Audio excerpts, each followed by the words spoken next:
दीनबंधु जगत्पते गोपेश गोपीकांत राधाकांत नमस्ते तप्त कांचन गौरवती राधे वृंदावनेश्वरी विश्वानुसुदेवी प्रणमामि हरिप्रिय श्री कृष्ण चैतन्य प्रभु नित्यानंद श्री अद्वैत गदाधर श्रीवासादि गौर भक्तवृंद हरे कृष्णा कृष्णा कृष्णा हरे हरे हरे राम राम राम हरे हरे। नमो विष्णु पदाय कृष्ण पृष्ठाय भूतले श्रीमती मधुसूदनाय नमस्ते मधुसूदनाय भक्ति पादपयाय दुर्लभ कृष्ण भक्ति में अति शरण कारण हरे कृष्णा कृष्णा कृष्णा हरे हरे हरे राम नारायणं नमस्तुभ्यं नरं चैव नरोत्तमं देवीं सरस्वती व्यासं ततो जयमुदीरये। श्री गर्ग संहिता गोलोक खंड की हम चर्चा कर रहे हैं। यहाँ 6 प्रकार के अवतार का वर्णन हुआ। अंश, अंशावतार, आवेशावतार, कला अवतार, पूर्ण अवतार और परिपूर्णतम अवतार। भगवान कृष्ण ही परिपूर्णतम अवतार है। असंख्य ब्रह्मांडों के अधिपति वे प्रभु गोलोक धाम में विराजते हैं। श्री राधे भगवान कहाँ विराजते हैं? गोलोक धाम। ये वो लोग जो भगवान के विषय कंफ्यूज्ड हैं, अगर वो इस ग्रंथ का अध्ययन करें या इस ग्रंथ को श्रवण करें तो उनको खुलासा हो जाएगा इस चीज का कि ठाकुर क्या है, या जिसकी आप उपासना कर रहे हैं, जिस गोविंद की आप शरण में, जिनका आप भजन कर रहे हैं, आपको उसकी परिपूर्णता का पता चल जाएगा। जो भगवान दिए सृष्टि आदि कार्य मात्र में अधिकार का पालन करते हैं, वे ब्रह्मा आदि भगवान के अंश हैं। जो उन अंशों के कार्यभार में हाथ बांटते हैं, वे अंशांश। परम बुद्धिमान नरेश भगवान विष्णु स्वयं जिनके अंतःकरण में आविष्ट हो। अब देखो भगवान सत्स्वरूप है, सात्विक तत्व है। यहाँ तक कि सतोगुणी व्यक्ति जो है वो सात्विक आराधना करते हैं, और सात्विक परम तत्व श्रीमद् भागवत में वर्णन किया विष्णु तत्व है। इसका मतलब है जो सतोगुणी सात्विक व्यक्ति होते हैं वो उसी विष्णु तत्व की क्या करते हैं? उपासना करते हैं। अब यहाँ बताया क्या कि भगवान विष्णु स्वयं जिनके अंतःकरण में आविष्ट हो, अभिष्ट कार्य का संपादन करके फिर अलग हो जाते हैं। ऐसे अवतार को आवेश अवतार समझो। श्री राधे अर्थात किसी व्यक्ति के अंदर भगवान विष्णु प्रविष्ट होते, आविष्ट होते हैं, जब उनको कोई विशेष कार्य करवाना होता है इस जगत में। अब वो सत्य तत्व किसी सत्य पुरुष के, किसी सात्विक व्यक्ति के अंदर ही प्रविष्ट हो सकता है। श्री राधे। अब वो किस शरीर से कार्य लेना चाहे ये वो जाने, इसलिए हम उन गुरुजनों को समस्त प्रणाम करते हैं। क्यों? क्योंकि उनके शरीर को ठाकुर चुने हुए हैं और उनके शरीर के द्वारा उनमें आविष्ट होकर भगवान क्या कर रहे हैं? अपना सात्विक कार्य कर रहे हैं। इसलिए हमारे अंदर की नाना प्रकार की जिज्ञासाएं उन्हीं परम तत्व के द्वारा एक्चुअली तृप्त होती है। हमारी शंका, हमारे समाधान उन्हीं परम तत्व के द्वारा माना जाए तो तृप्त हो रही है, मिट रही है। श्री राधे बोलिए। और कोई नहीं, ये और कोई नहीं, वही मेरा परम तत्व ईश्वर है। श्री राधे बोलिए। यहाँ उनको कहा आवेश अवतार, और वो आवेश अवतार कैसा? फॉर टाइमिंग के लिए आता है, फॉर टाइमिंग के लिए। और वो फॉर टाइमिंग के लिए आता है, थोड़ी देर के लिए आता है, अपना कार्य करके फिर निकल जाता है। ऐसे मैंने कई भक्तों के चरित्रों में पढ़ा है, जो मैंने आपको कुछ दिन पहले एक राधा उनकी गोसाई का बताया था, आपको याद हो? श्री राधे बोले कि है जब वो कार्य करवाना होता है, जब तक वो कार्य हो नहीं संपादन हो जाए। जैसे वो कार्य संपादन हो जाता है तो फिर वो आवेश निकल जाता है। ऐसे महाप्रभु के चरित्रों में कई बार आया कि महाप्रभु को आवेश आता था। श्री राधे बोलिए, आवेश आता था। एक बार नवद्वीप में एक व्यक्ति, ऐसे महाप्रभु में एक बार आवेश अवतार, वराह अवतार आया था, नरसिंह अवतार आया था, यहाँ तक कि शिव जी भी आए थे आवेश में। जब उनकी गली में कोई ऐसा आया व्यक्ति शिव जी का कर रहा था तो महाप्रभु आविष्ट हो गए थे उसमें। तो ये महाजनों में महाप्रभु तो स्वयं परिपूर्णतम श्री हरि ही है, लेकिन कहा गया कि ऐसे आवेश व्यक्ति में भी आ सकते हैं। अब श्रील प्रभुपाद बात कह सकते थे, श्री राधे बोलो ना, श्री राधे। विशेष कार्य करने के लिए वो इतनी बड़ी क्षमता ईश्वर के अतिरिक्त और किसी में नहीं हो सकती, क्योंकि उनके लिए तो ब्रह्मांडों की रचना आपने सुना कैसे, पलक जपने का काम खोला बंद। आप कितनी देर पलक, क्योंकि आप उसी की अंश है, ये बॉडी उसी के द्वारा। हमारी जैसे पलक चालू बंद होती है तो आपकी पलक कितनी देर में हमारी चालू बंद हो रही है। और सोचो ठाकुर जी की पलक चालू बंद हो रही है, कई ब्रह्मांड निकल रहे हैं, कई आप कितनी देर में सांस छोड़ते हो, कितनी देर में सांस लेते हो, उसका आप कोई अंदाजा लगा सकते हो? उसके सेकंड निर्धारित कर सकते हो कि आपने एक सांस ली और आपने एक सांस छोड़ी। और भगवान जब सांस लेते हैं और सांस छोड़ते हैं तो कितनी सृष्टियां बनती है और कितनी सृष्टियां बिगड़ती हैं। बोलो ना श्री राधे। उसका खेल, उसका खेल, वो सात्विक पुरुष ईश्वर परम तत्व किसी के अंदर आविष्ट होके प्रविष्ट होके जब विशिष्ट कार्य करवाने होते हैं इस जगत में धार्मिक, तब परमात्मा उन व्यक्तियों के अंदर घुस के वो कार्य करते हैं। उनके अतिरिक्त और कोई नहीं हो सकता। राधे बोले। राजन, ऐसे नाना विधि अवतारों को आवेश अवतार कहते हैं, जो प्रत्येक युग में प्रकट हो, युग धर्म को जानकर उसकी स्थापना करे, फिर पुनः अंतर्धान हो जाते हैं। भगवान के उन अवतारों को कला अवतार कहते हैं। श्री राधे बोले। जो हर युग में प्रकट हो रहे हैं उसको कौन सा अवतार? कला अवतार। लेकिन कृष्ण कोई कला अवतार, कृष्ण संपूर्ण कला अवतार, जिनके अंदर संपूर्ण कला है, इसलिए उनको कहा 16 कला संपूर्ण। श्री राधे बोले। जहां 4 व्यूह प्रकट हो, वसुदेव, संकर्षण, प्रद्युम्न और अनिरुद्ध, ये 4, जैसे राम, लक्ष्मण, भरत और शत्रुघ्न, ये चतुर्व्यूह परमात्मा का प्रकट होता है। श्री राधे बोले। जहाँ 4 व्यूह प्रकट हो, जैसे प्रभु श्री राम, लक्ष्मण, भरत तथा शत्रुघ्न, वसुदेव, संकर्षण, प्रद्युम्न और अनिरुद्ध, तथा जहाँ 9 रसों की अभिव्यक्ति देखी जाती हो एवं जहाँ बल पराक्रम की भी पराकाष्ठा दृष्टिगोचर होती हो, भगवान के उन अवतारों को पूर्ण अवतार कहा जाता है। श्री राधे। यानी जिस काल में, जिस युग में, जिस समय ये चतुर्व्यूह प्रकट होते हैं, उनका पूर्ण बल शौर्य देखते, जैसे प्रभु श्री राम का पूर्ण बल शौर्य देखा गया। श्री राधे बोलिए। ऐश्वर्य देखा गया, जिसके अपने तेज में संपूर्ण तेज विलीन हो जाते हैं।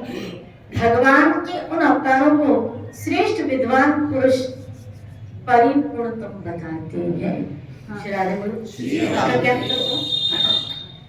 कि जिसमें सब तेज मिल जाते हैं, यानी जितने भी अवतार निकल रहे हैं, जितने भी, उन अवतारों में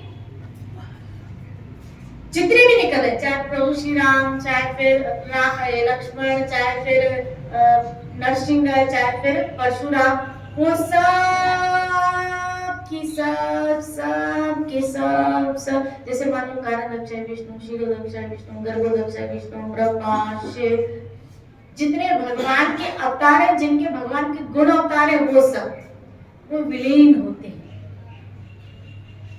किसमें? जैसे अगर मैं कहूं क्षीरोदक्षय विलीन होता है गर्भोदक में, या ब्रह्मा विलीन होते हैं क्षीरोदक्षय में, क्षीरोदक्षय विलीन होते हैं गर्भोदक में, गर्भोदक विलीन होते हैं कारणदक्षय में, कारणदक्षय विलीन होते हैं श्री कृष्ण। उसी में निकलते हैं और उसी में, जैसे भगवान नरसिंह अपने में से और विस्तार नहीं कर सकते, लेकिन कृष्ण कर सकते हैं। श्री राधे, कृष्ण अपने में से नरसिंह निकाल सकते हैं, वही हुआ है श्री राधे उसमें से, लेकिन नरसिंह में से कृष्ण नहीं निकल सकते। है भगवान का ही, लेकिन नरसिंह में से कृष्ण, कृष्ण में से नरसिंह। आप देखो इसका प्रभु श्री कृष्ण, भगवान श्री कृष्ण जब तुलसीदास जी पहुंचते हैं, कहाँ पे?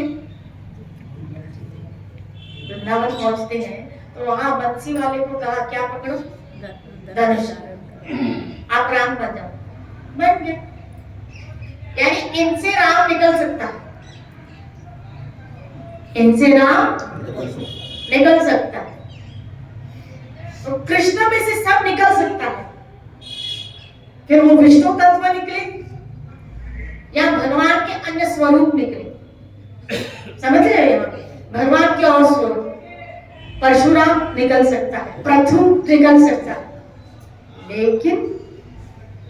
लेकिन अब ये इसमें लीन भी हो सकता है, पृथु उसमें लीन हो सकता है, नरसिंह उसमें लीन हो सकता है, परशुराम उनसे में से लीन, लेकिन परशुराम में से कृष्ण नहीं निकल सकते। श्री राधे गोविंद। इसीलिए इनको परिपूर्णतम कहा गया कि उनमें से सब निकल रहे हैं, है वही कला अवतार, इन्हीं का ही अंश है, इन्हीं की ही शक्ति है, लेकिन इनमें से, कृष्ण में से ये सब निकल सकते हैं, इसलिए वो परिपूर्णतम है। श्री राधे गोविंद। तो बाकी जितने भगवान के स्वरूप है, आप देखो कृष्ण, यहाँ तक कि चैतन्य महाप्रभु ने जिन जिन भक्तों का जो जो भाव था, उनके अनुरूप उनको उस भाव के अनुसार दर्शन भी दिए। श्री राधे गोविंद। जिसने चैतन्य चरितामृत पढ़ी, श्री राधे गोविंद। तो भगवान ऐसा कर सकते हैं। इसलिए अगर कोई कहे ना कि मैं भगवान हूं, तो बोला फिर भगवान ने जैसा किया वैसा करके दिखा। कोई आपको कहे ना मैं कौन हूँ, भगवान हूँ, भगवान का अवतार हूँ, भगवान, तो भाई भगवान जैसा बल पौरुष करके दिखा। इसलिए भगवान ने ये सब करके दिखाता कि आगे आने वाला समय अगर कोई कहे तो फिर मेरे जैसे कार्य वो करके दिखा। अगर कह रहे हो मैं राम हूँ तो फिर फूल बना के दिखाओ, अगर कह रहे हो मैं कृष्ण हूँ तो फिर विराट उठा के दिखाओ। श्री राधे बोले। भगवान ने विश्वरूप अर्जुन को दिखाया, अपना विराट रूप उसको दिखाया। ये ईश्वर के अतिरिक्त और कोई नहीं कर सकता। श्री राधे।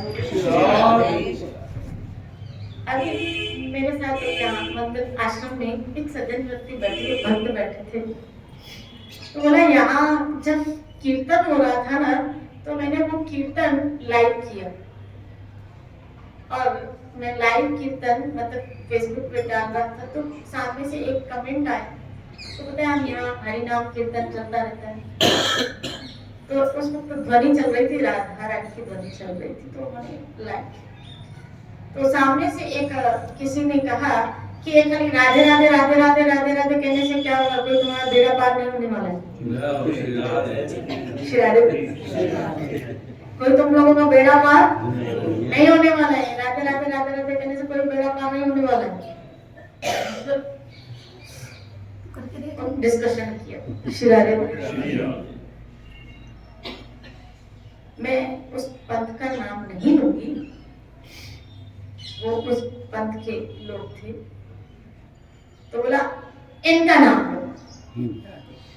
समझ जाओ, श्री राधे बोले उनके जो हेड थे गुरु, बोला इनका नाम लो तो बेड़ा पार हो जाएगा। बोलो ना श्री राधे। उसका नाम लो तो बेड़ा पार हो जाएगा। ये राधे राधे कहने से तुम्हारा कोई बेड़ा पार होने वाला नहीं। सोचो जरा, बच्चे जब बैठे अब सब ग्रंथ पढ़ने के बाद भी कई लोग कितने अंधकार में, आप देखो तो बोला 4 संप्रदाय, मुझे ऐसे 4 संप्रदाय, तो मैंने कहा हाँ है ना 4 संप्रदाय। अब आपसे पूछा जाए कौन सी संप्रदाय? श्री संप्रदाय है, 4 संप्रदाय, कुमार संप्रदाय है, निम्बार्क संप्रदाय है। ये 4 संप्रदाय है। कुमार, 4 कुमार संप्रदाय, निम्बार्क संप्रदाय, श्री संप्रदाय, रुद्र संप्रदाय। श्री राधे बोलो, सब जानते हैं 4 संप्रदाय। तुम्हारा नहीं, ये 4 संप्रदाय नहीं है। तो मैंने कहा कौन सी 4 संप्रदाय होंगे? मैं आपको बताऊंगी तो फिर आपको हंसी आएगी।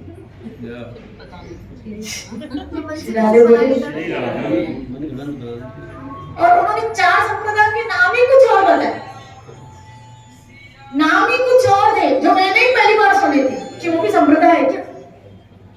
श्री राधे बोले वो भी संप्रदाय है क्या? आश्चर्य की बात है। और बोला कि ये 4 संप्रदाय सनातन धर्म से। मैंने कहा किसने बोला तुम लोगों को? मैं विचार कर रही थी कितनी अंधकार में है। बोला आप तो हमको ऐसे सुनाते हो। जब मैंने उनको ये बोला कि ये 4 संप्रदाय नहीं, ये तो बोला ये तो ये 4 संप्रदाय बता रहे हैं, तो देखो पब्लिक कितनी कंफ्यूज होगी, वो बेचारे कहाँ जाए कौन सी संप्रदाय। इसलिए कहती हूँ ग्रंथ पढ़ो तो पता चलेगा कि सामने वाला सही बोल रहा है गलत बोल रहा है, सही भी बोल रहा है गलत बोल रहा है, क्योंकि संत, गुरु और शास्त्र इन तीनों की बात टैली होनी चाहिए। श्री राधे बोले इन 4 संप्रदायों का उल्लेख हमारे आचार्यों के द्वारा किया गया है। अब वर्तमान में आरंभ में उन संप्रदायों का उल्लेख है। श्री राधे बोले मैं नहीं लूंगी उन संप्रदायों का नाम, इसलिए क्योंकि मैं इस पचड़े को पढ़ना नहीं चाहती। मैं तो ये खुलासा कर रही हूँ कि व्यक्ति कहाँ अंधकार में जा रहा है। श्री राधे बोले सीधी सीधी सनातन धर्म उन्हीं के द्वारा, ईश्वर के द्वारा ही धर्म का निर्माण होता है। बीच में आके गड़बड़ियां होती है। इन 4 आचार्यों के द्वारा उनके शिष्य परिशिष्य जो बने, उन्होंने इन संप्रदायों का विस्तार किया है ताकि इन संप्रदायों की सीढ़ी पे चढ़ के हम और आप ईश्वर की प्राप्ति कर सके। श्री राधे बोले अब कोई इनमें से विभाजित करके अपनी अलग कोई निकाले तो फिर जो उनको मान रहे हैं उनका वैसे ही संग होगा ना, उनको पढ़ाया जाता है। श्री राधे बोले और पढ़ने वाले भी फिर शाबाश है, शाबाश है। श्री राधे बोले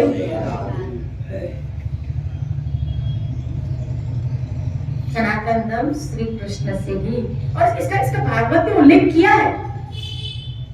आप देखो भागवत के आरंभ में आया क्या, नारद और जब संवाद आया है 4 कुमारों के बीच, बोला धीरे धीरे नारद मुनि कह रहे हैं कलयुग में वैष्णव संप्रदाय लुप्त होती दिखी जा रही है। भागवत में आया है। श्री राधे बोली और हमारे लिए सबसे बड़ा प्रमाण गीता भागवत है, जिसमें उल्लेख है एवं परंपरा प्राप्तम राजऋषि विदुह। श्री राधे श्री राधे। बोले जो ज्ञान परंपरा से आता है, परंपरा से आता है। अगर आपको कहीं कंफ्यूजन हो तो फिर भागवत खोलो। देखो कपिल भगवान, आप अगर भागवत का 3रा स्कंद पढ़ो तो भगवान कपिल की जो शिक्षाएं हैं, जो ज्ञान है, जिन उसमें उन्होंने अष्टांग योग, भक्ति योग, ध्यान सबका वर्णन किया है।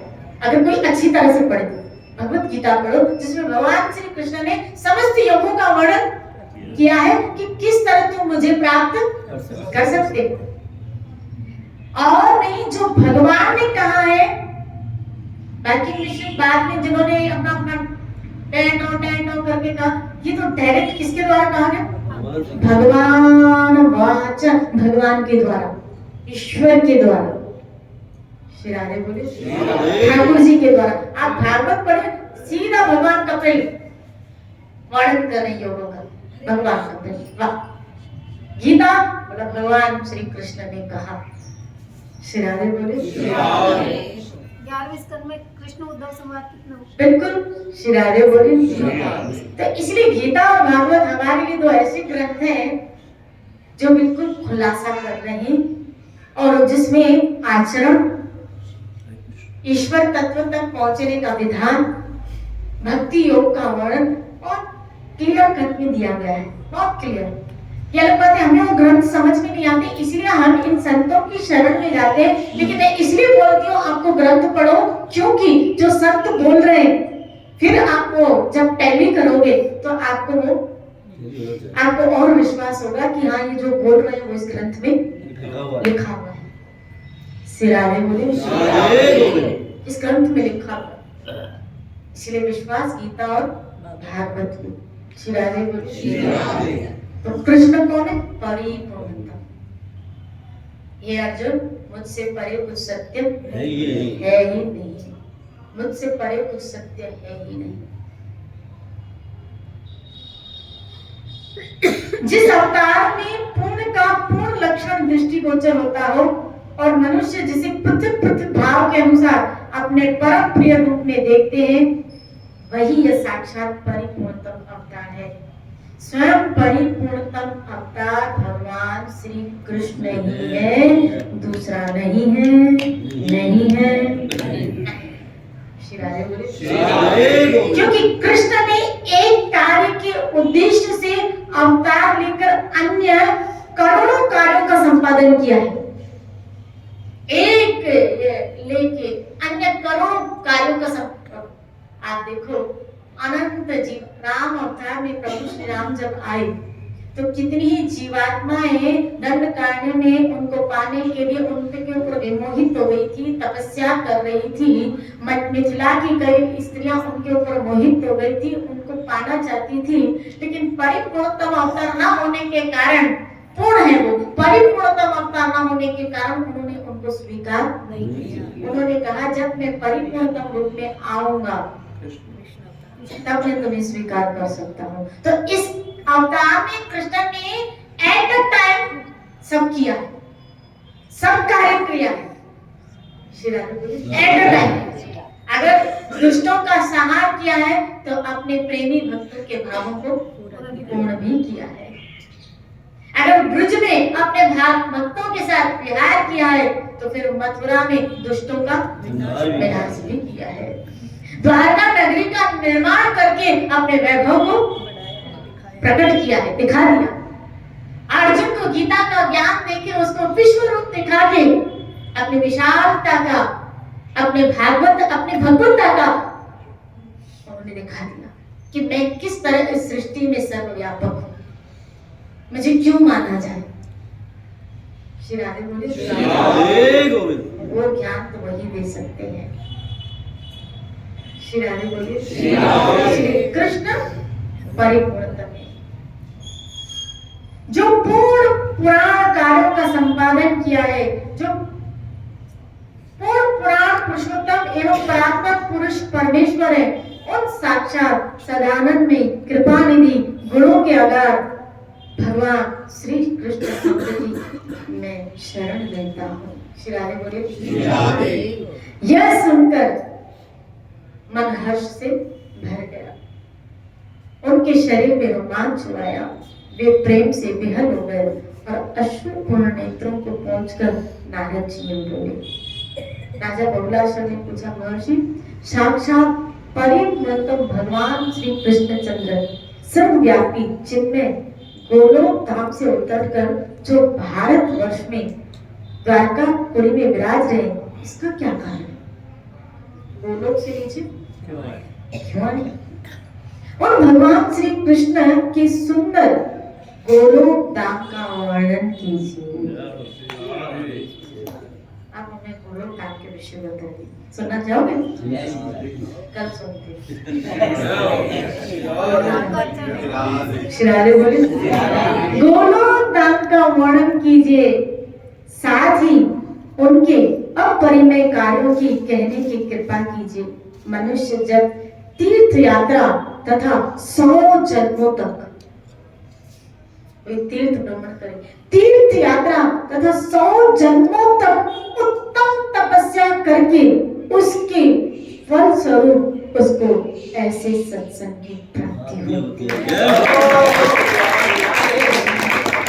100 जन्मों तक तपस्या करे, तीर्थों का भ्रमण करे, तब जाके उसको ऐसे सत्संग की प्राप्ति होती है। तब वह भगवान श्री कृष्णचंद्र को शीघ्र प्राप्त कर लेगा। मैं भक्ति रस से आर्द्रचित्त हो मन से भगवान कृष्ण के दासों का भी दास बन जाऊं, जो संपूर्ण देवताओं के लिए भी दुर्लभ है। वे परब्रह्म परमात्मा आदिदेव भगवान श्री कृष्ण मेरे नेत्रों के समक्ष कब होंगे? नारद जी बोले, तुम धन्य हो, भगवान कृष्ण के अभिष्ट जन हो और उन हरि के परम प्रिय भक्त हो। तुम्हें दर्शन देने के लिए ही भक्त वत्सल भगवान यहाँ आएंगे। ब्राह्मण देव भगवान जनार्दन द्वारकापुरी में रहते हुए भी तुम्हें और ब्राह्मण शुद्ध देव को हमेशा याद करते रहते हैं। अहो, इस लोक में संतों का कैसा सौभाग्य है। अब यहाँ दूसरे अध्याय में गोलोक धाम के दर्शन का वर्णन है कि कैसा गोलोक है, क्योंकि अब नारद इन संतों के संग से ही हम और आप गोलोक की यात्रा कर सकते हैं। तो यहाँ नारद अब बताएंगे कि गोलोक कैसा है, और आप भी तैयार हो उस गोलोक में मानसिक भाव से चलने की। लेकिन इसके लिए उसने 100 जन्म तक तपस्या की, आप एक दिन की तपस्या शिरारे बोलो, तपस्या करो। कल चर्चा सुनेंगे गोलोक धाम के विषय। भी की होंगी तभी तो सत्संग मिल रहा है। अरे हमारे ऊपर तो कृपा है।